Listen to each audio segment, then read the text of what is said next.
Welcome to the Connected Teamwork Podcast by Growth Leaders Network. How do we learn to truly thrive together? How do we stay connected to our authentic selves, each other, and our purpose as a team, especially when challenged? How do we unlock the deeper levels of group intelligence? Enjoy this episode of the Connected Teamwork Podcast and learn practical tools to evolve the connectedness of your team to its next level.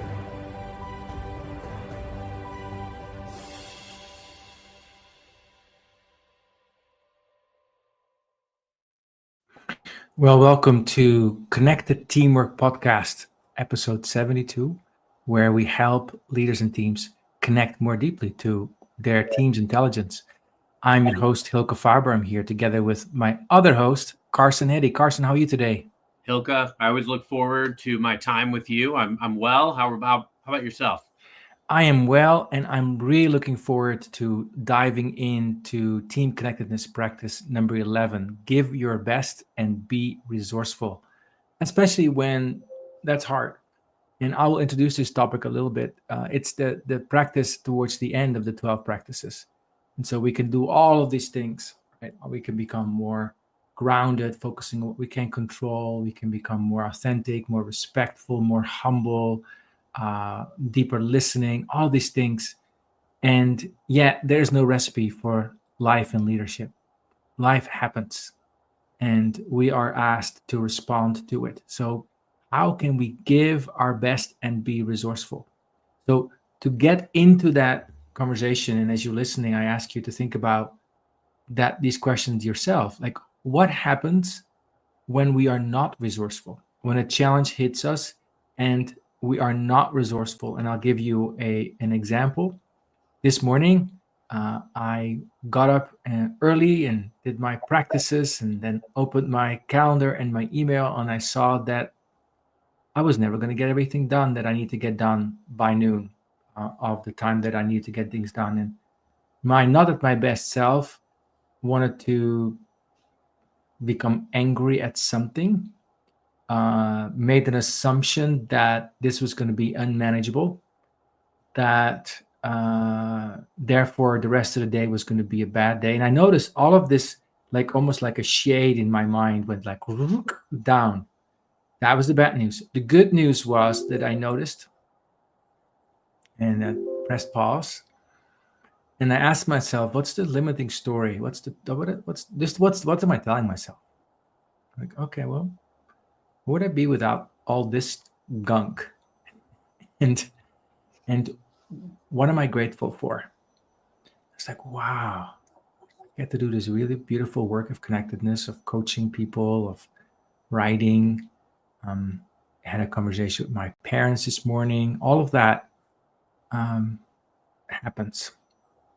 And what a difference a little bit of attitude makes. So, Carson, tell us about what happens with you when you disconnect from your resourcefulness, and how do you recover? I love that example, Hylke. And when I think about giving my best and being resourceful, I think about the choices that we have on a daily basis. You talked about the choice of mindset and gratitude. I think about times that I've had to summon energy or creativity or grit on days that, I didn't even want to get out of bed, or when I was dealing with personal tragedy or professional rejection or the constant pressures to deliver.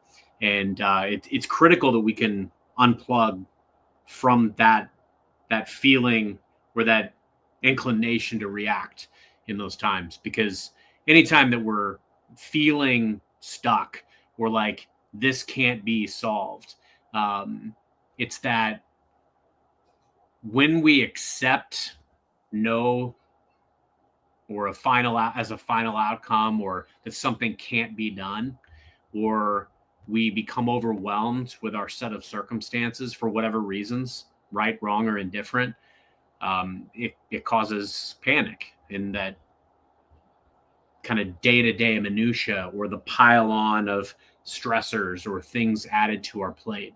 But as you pointed out, as we separate from that And we can go back to what we've talked about before, the balcony view, and look at what is mission critical. What of the balls are in the air? Which ones are glass and which ones are rubber that can bounce? What do I have to focus on today? And great, in the grand scheme of things, like what are the most important relationships that I need to invest in today? Or what are my daily non-negotiables? Those types of things can help you go from being stuck to what are the possibilities for today. I think about that very regularly as I help my team navigate through ambiguous situations where there's a lot of noise. We run, sometimes very low in the way of resources because we work in a part of the organization where, the investment that we capture is reinvested into how we invest in the nonprofit sector. And so we run resource scarce sometimes. And so we have to be very scrappy and resourceful in order to deliver the outcomes that are expected of us. And so I think the key element is, instead of thinking, hey, this can't be done, or hey, this is a problem, reframe that problem as possibilities. I see you really stepping out of whatever mind stream you are, and then say, hey, are these glass balls? Are these rubber balls? No, which ones do I really need to catch, and which ones can I flexibly work with? I also think about the things that are within my control and that are outside of my control. My list of to-dos of things that I can't control always is growing, because I have frustrations or resentments or whatever is going on. And when I really clean my list and saying, what is really mine to do right now? What is that right now? That clarifies. Also, what helps me is to balance that view with, okay, so how do I take care of what I need to do? How do I take care of the people around me? And how do I take care of Hylke? So just for this podcast, I took my morning walk. I almost skipped it. Yeah, I don't have time, but no, I'm going to take my morning walk, because I know what it does to my mindset. I know how it is for my body. And it's equally important. And it's interesting that when we are in tune, something in us knows that. Like we are buzzing in a way. It's like, no, I'm taking care. It feels like I'm in some kind of flow. Whereas when I'm not doing that, it becomes drudgery. So, Carson, you are a man that you do so much. Like you are you manage so many people. You manage lots of objectives and things.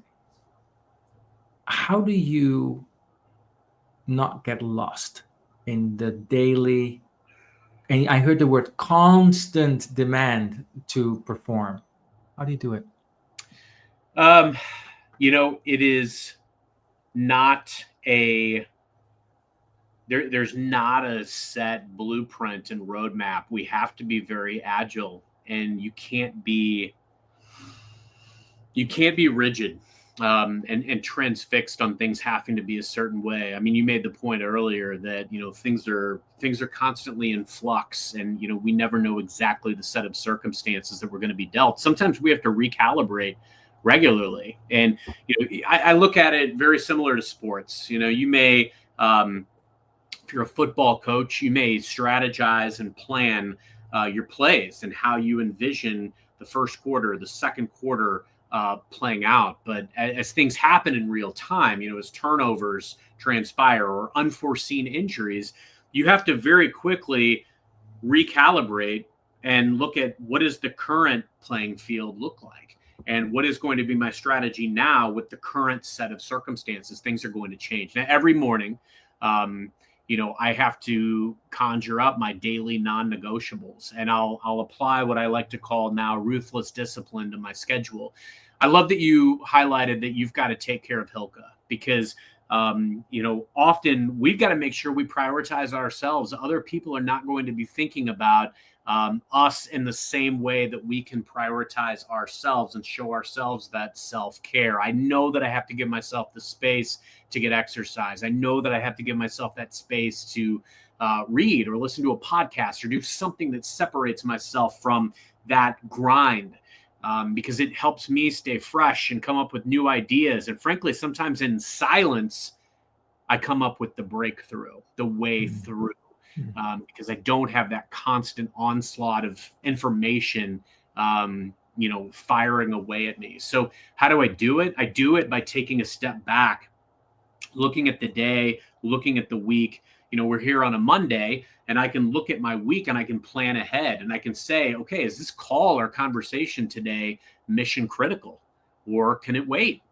And what is mission critical? What are the key things that I have to deliver and do for my team, mostly for my sphere? I've got to listen, and I've got to stay at the pulse. I've got to stay at the pulse of what matters to all the people that I want to matter to. And for me, that's my wife, my kids, but it's also my boss, my team, and my customers. And if that sphere is telling me something, then I've got to address that first and foremost. And a lot of the other stuff can likely move. And we have to prioritize our lives that way, but we also have to prioritize ourselves. And so making sure that I'm giving myself that space. I may take a meeting on the treadmill, and nobody can see me on that meeting, but I'm there, focusing on my own, my well-being, and giving myself the energy to get through that day, breaking up the day, taking a call outside, or whatever that may look like. And so that is how I focus on cutting through the noise, but also maintaining focus on the things that matter most. I like that idea of staying focused, like ruthless discipline on schedule, and also the sphere.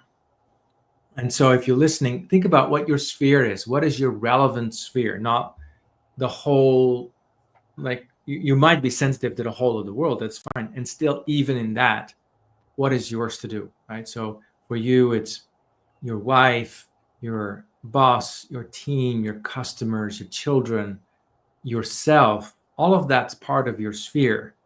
And so we can ask ourselves, what is my sphere? What is my sphere? That I'm my field of care. What am I here to take care of?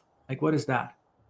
And when I look at it that way, as taking care of, as opposed to getting as done, it feels different, because it becomes like doing a task, checking off my to-do lists, or I'm here to really extend care, and the energy that comes online with that is very different. When I think about how am I going to care for my sphere, for my field of play, somehow the resources that I need show up. When I facilitate workshops or give keynotes or whatever, I'm often standing in front of lots and lots of people, and I do have a plan of what I'm going to say, even some slides or concepts, and yet we are together in a room.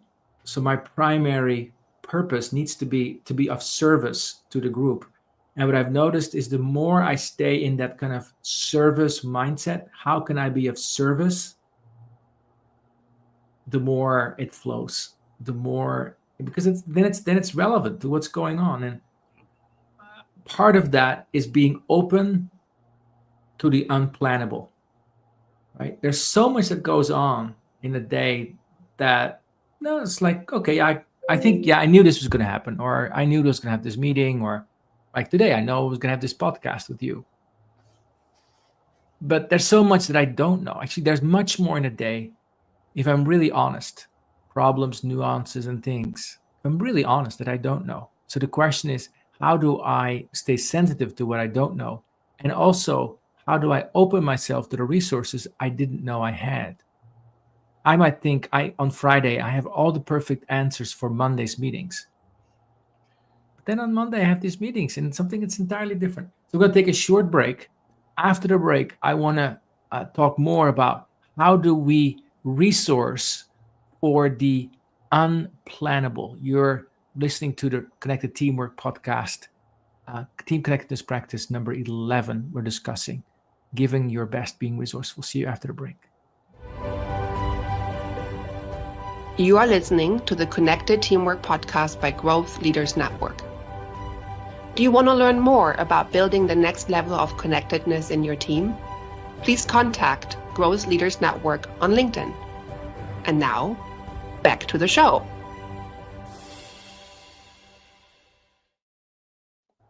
So we're talking about how to be resourceful, especially when we're faced with the unplannable. So Carson, tell us about how do you work with that? You can do so much to build the foundation and, an infrastructure of success and support, which is mission critical to do. But inevitably, things are going to transpire that come completely out of left field. My organization works in the nonprofit sector, and a lot of these nonprofits are facing very distinct challenges. And you can't be tone deaf to what's transpiring if you're seeking to add value and support and serve a human population of any size. And so when these things pivot, I think that's when you lean more and more into your sphere. Because again, there's going to be a lot of noise, and the constant demands for results don't go away. But you also can't let them dictate you doing something that takes your steady hand off the wheel. At the end of the day, it's important that we're leaning in and we're at the pulse of what matters to the people that we want to matter to. And so, when I think about resourcefulness and I think about situations that are, seem unwinnable, or when my team brings me a problem statement, or, hey, this isn't working, or, I don't have line of sight to completing this project for this customer. It's important that we don't get lost in that moment, that we don't react to that. And frankly, we gain a lot of wisdom over time, learning from failure, learning from how we grappled with similar situations in the past. How did we bounce back? Let's really think about what is the core priority here, and being transparent with our customers, being transparent with our teams, with our leadership.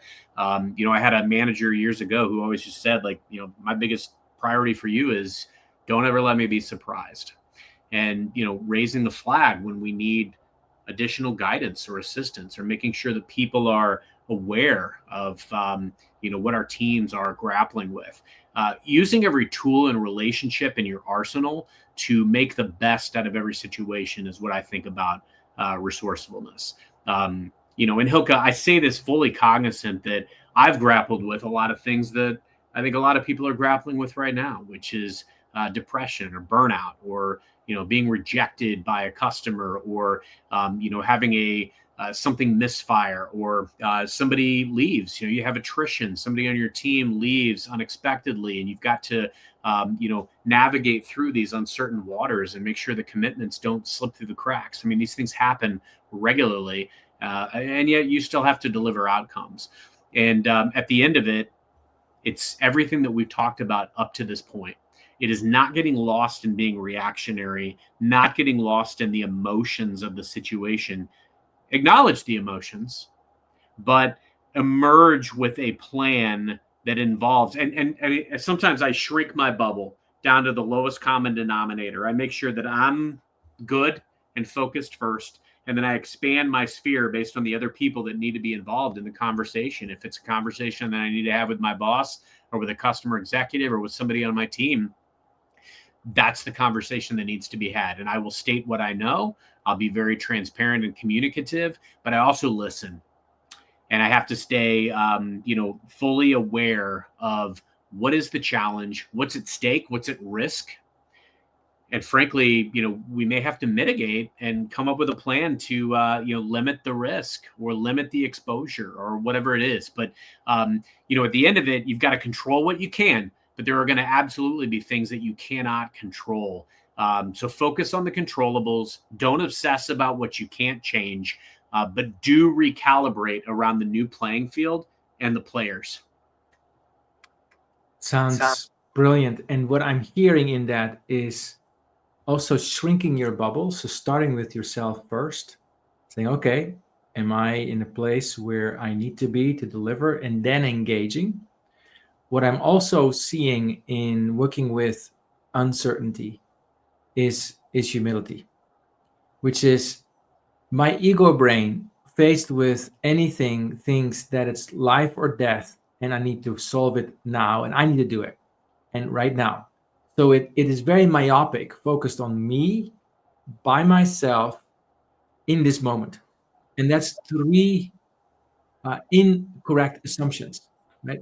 So the first thing is it's all about me now, like me. Well, it's not all about me. Other people are probably facing the challenge. I'm not looking at it by myself. So then that gives a sense of what's my part in the orchestra, in the team, in the collective. I am not everything. One teacher, when I described to him why I was sitting here a week meditating while the world's burning, like ecologically, and he shot back and he said, "You must think you're very important." Boom, like one of those arrows right between the eyes. I'm like, yeah, right. But that comes from somewhere.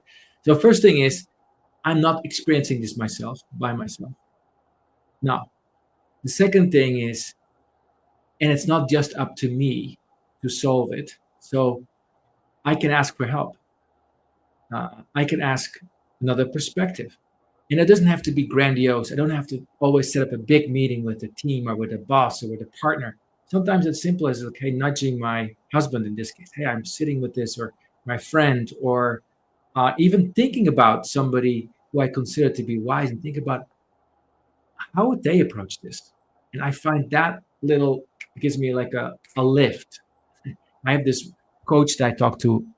She's about in her mid-80s. I talked to her for the last 20 years every Saturday, pretty much when I'm here.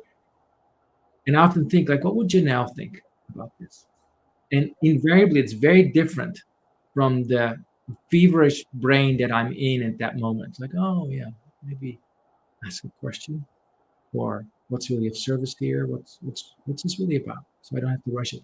And then the third thing, so first is it's not just me experiencing. The second thing is ask for help. The third different story is, and it doesn't all have to be solved in this very minute, right? I'm asking myself, what is the span of time that I'm in? It's a bit paradoxical because we're also teaching and taught to be in the moment. But being in the moment is also to see eternity, to see how we're a part of something much, much, much bigger and longer. So I find when I work on a project with those eyes, I think Stephen Covey called that first things first, or like that helps me to marshal the resources that are appropriate for this moment, not overdo it. I have a question for you, Hylke. So I think we've stressed the importance of being right with ourselves and coming to these new situations, being agile, and how we need to show up in these moments. Something that I've struggled with and that I've realized is that you can't ever control anyone else's priorities or mission critical. So often people are going to come to you and say, "Oh, Hylke, this has to be done right away. This is of dire importance." And when in the grand scheme of things, it's really not. I think one of the catch-22s of wisdom is, you start to realize what actually is of exceptional importance and what isn't. But yet sometimes people will still come to you like things are on fire and they're really not. Now, you can't tell them, this isn't really all that important. It's not as important as you're making it out to be, right? You've got to make sure that that person feels seen and heard. But at the same token, you've also got to maintain your priorities. How do you think we as leaders should help set the right expectations with those that come to us with these on fire, quote unquote, situations, but also like maintain our own and the priorities of those that we serve amidst all that noise? I love it. So when people come with fire, they often are on fire themselves. And it's often their ego that's on fire. Not always. Often I find in big organizations, it's the CEO or the SVP somewhere said something and everybody's like, And then when you check back with the CEO, like, is that what you meant? Sometimes, yes, but That very happens. often, no, right? And yet, in that moment, you can't tell your boss, go find, go meditate for half an hour and talk to me again. You can't. I That'd mean, be maybe you nice. can, but I that wish. probably is not going to work for most people. So here's how I think about that. One is, like you said, be in total acceptance of what the other person is. You're not going to change what the other person is. Never will be able to do that. Never. You can't do that. You don't control it. So total acceptance. And so then, and at that moment, you receive what the other person's saying, and you create a way to go on the balcony and slow down the brain waves. The fast brain waves are all about multi-focus, blah, blah, blah, blah, like not very wise. Let's take a moment. It's almost like, let's take a look at this, almost like take a walk together, even when you sit in the conference room. It's like, so Jim, I hear you say that this has to be done by this afternoon, otherwise all wheels are going to fall off. Is that correct? Yeah. So you just hold up the mirror. It's like, okay, so can you tell me more about that? So you slow down, whatever questions you need to ask, just to get a sense of what Jim's seeing, right? And then you say, well, Jim, I'd like to, of course, I'd like to help you. At the same time, I also want to honor other commitments that I have. And maybe we can take a look at those together, because if we do this priority A by 5 o'clock this afternoon, that means that this and that will not, or will happen less. Help me make this prioritization. Something like that. Now, Beautiful. Some people that are like on bomb fire, they're gone. And then, something, you just, do what you have to do, and you make your own prioritizations. Like, okay, well, I'm making a choice. I'm going to either disappoint this person and live with the consequences, or I'm going to make some reprioritization myself. But I'm going to make that choice. But I'm not going to do it thinking I didn't have a choice. I'm making a conscious choice. That to me is key. I like that. Carson, we're almost at the end of this episode. What would you say to a person who just feels totally overwhelmed at the moment? First off, you're not alone. I think the key element is realizing that, a lot of the things that we do, and that the things that we see that are on fire, not all of it actually is. And as long as we are true to ourselves and those that we are prioritizing in our sphere, you'll emerge okay. I pin chats of my boss and my direct reports, and those are the ones I look at and go to first. And when things are frenetic and the demands seem very high and aggressive, I do consciously, physically take a step back. I will sit back, I'll walk around, and I'll go back to those priority relationships. What does my boss need me to get done today? What do I owe my team today? Those are the most important relationships in my work world. All these other things can be conceivably a rubber ball. I've got to look hard at the assumptions that I'm making that have me overwhelmed or that have me stuck in that moment.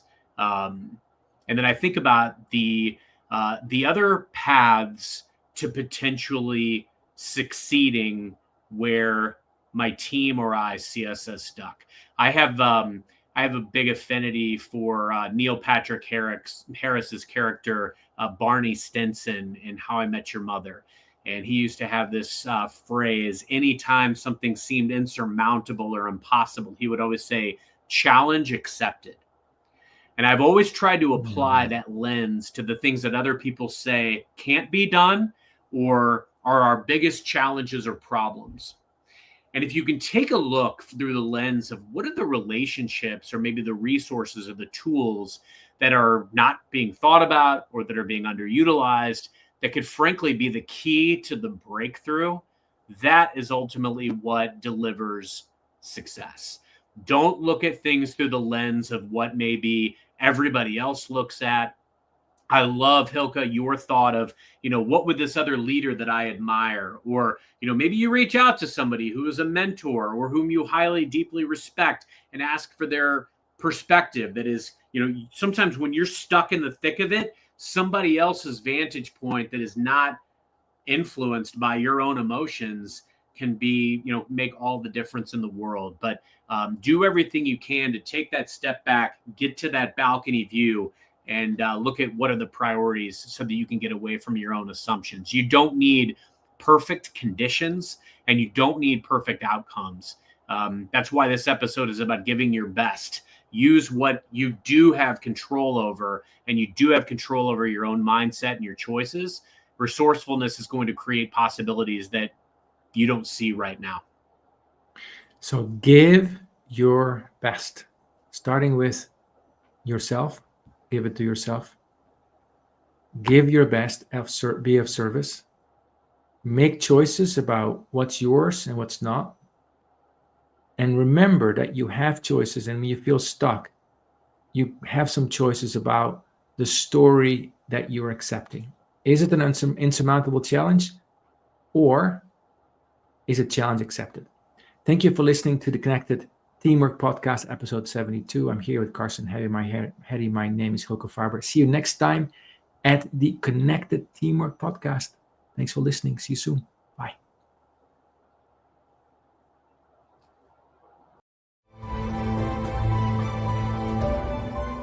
Thank you for listening to the Connected Teamwork Podcast by Growth Leaders Network. Take a moment to reflect on what you learned today that can help build your team. Also, if you like, think about one of your team members and what you appreciate about them. Let them know. Enjoy connecting more deeply to what is great about them. And see you next time at the Connected Teamwork Podcast.